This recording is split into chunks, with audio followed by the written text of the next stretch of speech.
प्रिय छात्र, आप सभी लोग कैसे हैं। आज अभ्यास एक वास्तविक संख्या विषय गणित प्रश्नावली 1.3 कक्षा 10।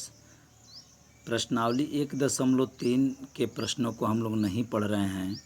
प्रश्नावली 1.3 अभी पढ़ना है, लेकिन उससे पहले कुछ उदाहरण है, इसको हम लोग पढ़ रहे हैं। देखिए, आज हम लोग उदाहरण नंबर 10 का अध्ययन करेंगे, क्योंकि उदाहरण में का ही प्रश्न उत्तर अधिक से अधिक आ जाता है। मैंने इसलिए सोचा कि एक एक उदाहरण को भी हम पढ़ाते चलें। तो देखिए, इसमें लिखा है कि दर्शाइए कि 5 माइनस कर्ण 3 एक अपरिमेय संख्या है। ठीक है, अब तक जो आप पढ़ रहे थे तो सिर्फ सिंगल संख्या पढ़ रहे थे, इस प्रकार की संख्या सिद्ध कर रहे थे। कर्णी 2, कर्णी 3, कर्णी 5, कर्णी 7, माने ऐसी संख्या, सिर्फ सिंगल संख्या आप सिद्ध कर रहे थे। लेकिन अब जो है हमें ऐसे दे दिया गया है कि 5 माइनस कर्णी में 3, इसको साबित करना है कि यह अपरिमेय है। तो पहले तो मैं आपको हम लोग यह देख लें कि यह परिमेय है कि नहीं है। तो देखिए, बताइए अपरिमेय है कि नहीं है। तो ये क्या है? परिमेय है। क्या है? 5 क्या है? परिमेय है। ऋण बताइए कर्ण 3 क्या है? अपरिमेय है। ठीक है, अपरिमेय है। अब यह बताइए कि परिमेय में जब अपरिमेय को घटाया जाता है तो क्या मिलता है? अपरिमेय मिलता है। क्या मिलता है? अपरिमेय मिलता है। ठीक, परिमेय में अपरिमेय को जोड़ते हैं तो भी अपरिमेय मिलता है। परिमेय में अपरिमेय को गुणा करते हैं, देखिए यहाँ घटाएंगे, जोड़ेंगे, गुणा करेंगे, भाग करेंगे तो हमेशा क्या मिलेगा? अपरिमेय मिलेगा। तो ये तो क्लियर हो गया कि यह क्या है? अपरिमेय है। लेकिन अब तक हम इस प्रकार की संख्या को पढ़ते आ रहे थे, ठीक है ना। लेकिन अब जो है हम दो संख्याओं का अध्ययन करेंगे। माने ऐसे भी आ सकता है कि 2 + 3 करणी में 5। देखिए यहाँ पर धन और ऋण की बात आप छोड़ दीजिए, धन और ऋण गुणा भाग तो आ ही सकता है। ऐसे भी आ सकता है 3 करणी में 5, इस प्रकार का आ सकता है। ऐसे आ सकता है 1 में करणी 2, माने भाग में आ सकता है, गुणा में आ सकता है, जोड़ में आ सकता है, घटाना में आ सकता है, और दो दो संख्याएं आपको दी रहेगी। तो ये सब क्या है? अपरिमेय है। मैंने आपको बताया भी, पीछे का जो हमारा पहला जो वीडियो देखे होंगे उसमें सभी रूल को मैंने समझाया है कि परिमेय में अपरिमेय को घटाएंगे, जोड़ेंगे, घटाएंगे, जोड़ेंगे, गुणा करेंगे, भाग करेंगे, सदैव क्या मिलेगा? अपरिमेय मिलेगा। तो ये तो क्लियर हो गया कि बताइए यह क्या है? अपरिमेय है। तो बताइए अपरिमेय दे करके और अपरिमेय साबित करने के लिए कहता है तो हम क्या करते हैं। तो देखिए, हल यहाँ पर मैं कर रहा हूँ। हल सबसे पहले मानेंगे, माना 5 माइनस करणी में 3 एक परिमेय संख्या है। क्या है? परिमेय संख्या है। परिमेय संख्या है। लगभग हर सवाल में हम लोग माने हैं परिमेय संख्या है। सीधा इसका उल्टा, तो परिमेय है किस नियम से? तो विपरीत नियम से। विपरीत नियम लिख दीजिएगा, ठीक है ना, विपरीत नियम से। अब बताइए परिमेय हो गया ना, अब क्या करेंगे? 2 सह अभाज्य पूर्णांक, 2 अभाज्य पूर्णांक। बताइए P और Q ले लें कि A और B ले लें कि क्या लेना? तो चलिए मैं P और Q ही लेकर के बता रहे हैं। P और Q है, जहाँ Q is not equal to 0। सभाज्य पूर्णांक का मतलब भी जानते हैं, दो संख्याओं का ऐसा युग्म जिसमें एक के अतिरिक्त कोई उभयनिष्ठ गुणनखंड न हो। पीछे भी हम बताएं। अब क्या करेंगे? परिमेय मान लिए ना, सभाज्य पूर्णांक भी मान लिए, P और Q मान लें। तो इस P और Q को बटा में कस करके इसके बराबर लिख दीजिए, ऐसे लिख दीजिए 5 माइनस करनी में 3 बराबर लिख दीजिए पी बटा में क्यू, क्योंकि इसको परिमेय जब माने हैं तो परिमेय बटा में लिखा जाता है, तो मैंने बटा में लिख दिया। अब बताइए क्या करेंगे। अब यहाँ पर आप तिर्यक गुणा न करें, अब आप यह सोचें कि किसी तरह से यह कर्णी 3 क्या हो जाए, अकेले हो जाए। तो देखिए इस 5 को इधर पक्षांतर कर दीजिए, इस 5 को इधर पक्षांतर कर दीजिए, तो आगे 5 के आगे धन चिन्ह है, तो जब इधर जाएगा तो ऋण हो जाएगा, तो ऐसे बच जाएगा। देखिए यहाँ पर ऐसे बच जाएगा, बता दे रहा हूँ 5 माइनस करनी में 3 बराबर पी बटा में क्या हो गया, क्यू हो गया। देखिए जब सिंगल करनी हो तो उसका रूल कुछ और है, लेकिन करनी के साथ धन ऋण गुणा भाग ऐसे करके दे दे तो उसका रूल कुछ और हो जाता है, थोड़ा सा लेकिन छोटा होगा। देखिए इसमें जो हिंदी का लैंग्वेज है ना, उसको आपको अधिक से अधिक याद कर लेना चाहिए, ठीक है। अब देखिए इस कर्णी 3 को हम करेंगे अकेले, जब ऐसा आएगा ना तो इसमें कर्णी को अकेले करेंगे, तो इस 5 को मैं इधर कर दे रहा हूँ, माइनस करनी में 3 बराबर पी बटा में क्यू, और ऋण क्या हो जाएगा 5 हो जाएगा ना। तो बताइए यह करणी किस में बच गई, ऋण में बच गई। तो इस तरह से करेंगे तब वो हो जाएगा। लेकिन अगर ये बताइए कि ऐसे लिखा है 5 माइनस करनी में 3 बराबर पी बटा में क्यू, तो हम सोच रहे हैं कि यह करनी 3 को इधर कर दें और पी बटा क्यू को मैंने ऐसे लिख दें 5 माइनस पी बटा में क्यू, इसको इधर कर दिए और बराबर करनी 3। बताइए क्लियर समझ में आ रहा है।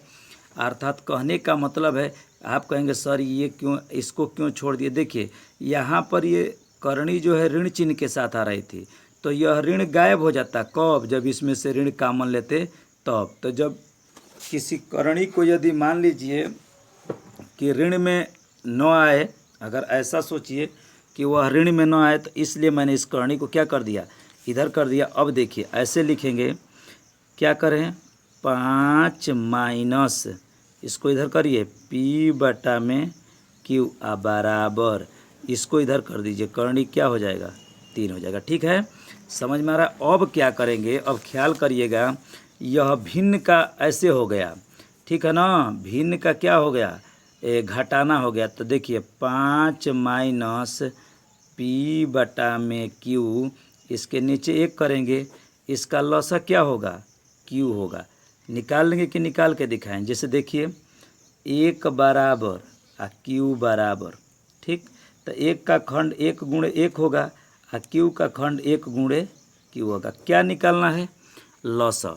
तो जो सब में होगा उसको लिखेंगे, एक इसमें है एक इसमें है तो 1 लिख देंगे, एक इसमें है तो लिखे यहाँ पर लिख दीजिए, यह क्यू है ना, तो इसमें क्यू नहीं है, लेकिन इस क्यू को क्या करेंगे, क्यों लिखेंगे, क्योंकि लसा में हम सभी को लिखते हैं, क्या करते हैं, लसा में हम सभी को लिखते हैं और उसके उभयनिष्ठ को भी लिखते हैं। तो बताइए क्यू हो जाएगा ना, लसा हमने बताया है, जो सब में होगा उसको लिखेंगे तो वह मसा हो जाएगा, जो सभी में होगा उसको भी लिखेंगे, जो नहीं होगा उसे भी लिखेंगे, तो वह क्या हो जाएगा, लसा हो जाएगा। तो देखिए यहाँ पर इसके नीचे 1 कर दिए, इसका लसा क्या हो गया, क्यू हो गया। अब क्या करेंगे, 1 से इस क्यू में क्या करेंगे, भाग देंगे।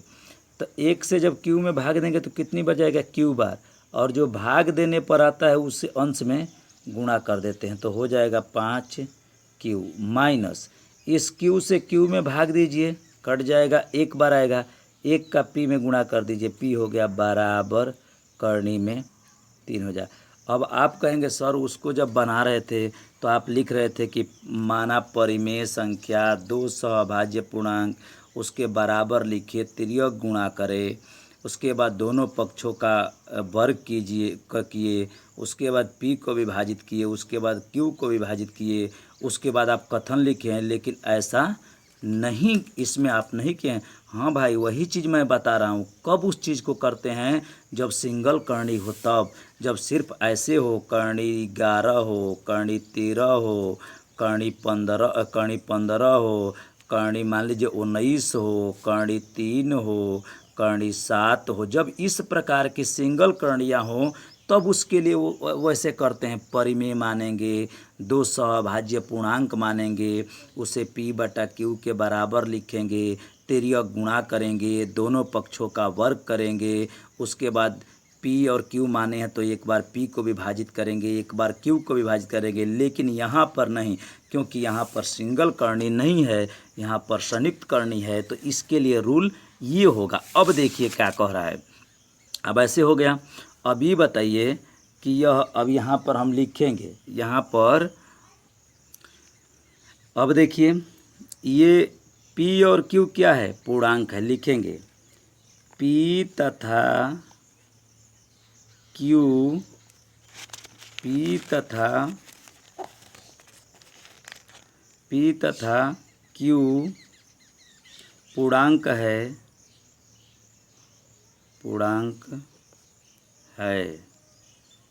बताइए p और q क्या है, पूर्णांक है। तो आप जानते हैं जितना पूर्णांक होता है सभी को हम लोग क्या कहते हैं, परिमेय कहते हैं। जैसे पूर्णांक में देखिए मैं बता दे रहा हूँ, 1 2 3 0 ऋण 1 ऋण 2 ऋण 3। तो जितना पूर्णांक होता है सब क्या है, परिमेय है। तो एक मतलब कि p और q पूर्णांक है, इसलिए ऐसे हो जाएगा 5q माइनस p बटा में q एक परिमेय है। अब यह बताइए कि जब यह p और q पूर्णांक है, तो जब पूर्णांक है तो पूर्णांक की विशेषता होती है कि जितना पूर्णांक होता है उसे परिमेय कहते हैं, ठीक है ना। क्योंकि किसी भी संख्या के नीचे आप एक लिख सकते हैं, तो यह सब क्या हो जाएगा, परिमेय हो जाएगा। तो जब यह परिमेय हो जाएगा तब बताइए इसी के बराबर कर्ण 3 है, तब तो कर्ण 3 भी परिमेय हो जाएगा। जैसे मैं एक चीज़ लिख रहा हूँ, यहाँ पर ख्याल करिएगा, राम बराबर सीता बराबर आम, 9 रुपया। बताइए इससे क्या साबित होता है, इससे साबित होता है कि राम के पास भी 9 रुपया है और सीता के पास भी 9 रुपया है। जब आप इसके बराबर जब इसको लिखे हैं, तो जब यह परिमेय होगा, अगर यह परिमेय होगा तो इसी के बराबर ये भी है, तो ये भी तो परिमेय होगा। तो 5q माइनस p बटा q एक परिमेय संख्या है। यह परिमेय क्यों हुआ, क्योंकि p और q एक क्या है, पूर्णांक है। देखिए आप थोड़ा सा भी घबराएंगे नहीं, अगर अच्छे तरीके से पढ़ना है तो हमारी बातों को ध्यान से आपको सुनना पड़ेगा। अर्थात जब ये परिमेय है तो कर्ण 3 भी क्या है, कर्ण 3 परिमेय होगा,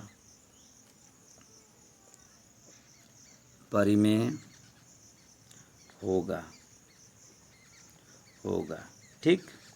अब देखिए यह परिमेय हो गया, ये परिमेय क्यों हो गया, क्योंकि ये पूर्णांक था इसलिए ये परिमेय हो गया।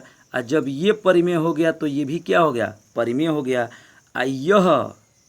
यह दर्शाता है कि हमारी मान्यता या अवधारणा, हमारी मान्यता गलत है। सही बात है, देखिए गलत है। देखिए ये पूर्णांक हुआ इसलिए परिमेय हुआ, तो जब ये परिमेय हुआ तो ये भी क्या हो गया, परिमेय हो गया। लेकिन इसे हम कभी परिमेय नहीं मानेंगे, यह कर्ण 3 परिमेय नहीं है, यह कर्ण 3 अपरिमेय है। तो कह रहा है कि ये परिमेय तो ये परिमेय, तो इसको तो ज़बरदस्ती मैंने परिमेय माना, और यह दर्शाता है कि हमारी मान्यता गलत है। लेकिन कर्ण 3 अपरिमेय है।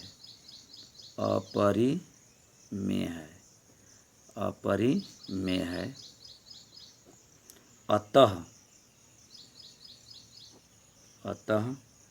3 प्लस, अतः देखिए 5 प्लस नहीं 5 माइनस, देखिए 5 माइनस कर्णी में 3 एक अपरिमेय संख्या होगी।